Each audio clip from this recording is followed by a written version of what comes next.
приятели, аз съм иллюзионистът Георги и днес ще ви покажа на един, на два, на три, четири факта. И ако питате защо, не знам. Обаче съм много лесен. И може да ги направя абсолютно всеки. Почваме с фокус номер 1. Ще взема тази светлина и ще я извадя през ухото. Малко е гадно. Това беше фокус номер 1. Започваме с фокус номер 2.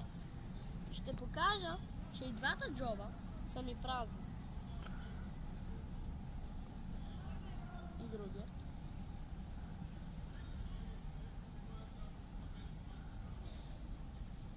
Ще сложа ето тази светлина в единия джоб. Ето. Виждате. Слагам я. И после ще извадя светлини от двата джоба.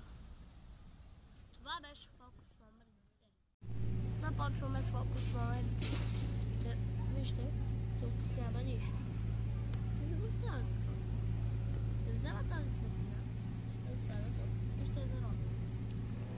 Трябва да кажете молитвата, която е: моля те, червена светлина, отиди там, където показваш на публиката, че няма нищо.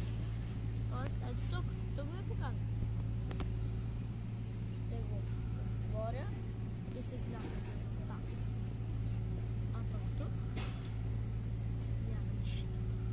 Започваме с фокус номер 4. Взема тази светлина, ще оставя под гърта си. Тук няма нищо. Този е светлината. И сега тази светлина ще отиде тук. И по този няма нищо. Това беше фокус номер 4. Стигнахме до средата на видеото.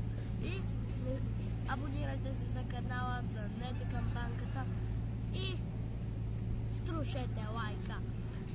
Нека признаваме към разкритие на номер 1, 2, 3, 4.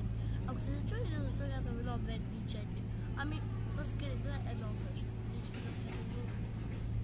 Вижте, тези два палеца аз си ги слагам на моите палци. И когато натиснете, те светят. И ако примерно четвъртия фокус, слагам си го ето тук, аз изгасям и после просто си набушкам и светя. И после нямам нищо. Абонирайте се за канал и звъннете камбанката и не забравяйте да ударите по един лайк. Виждане и следващото.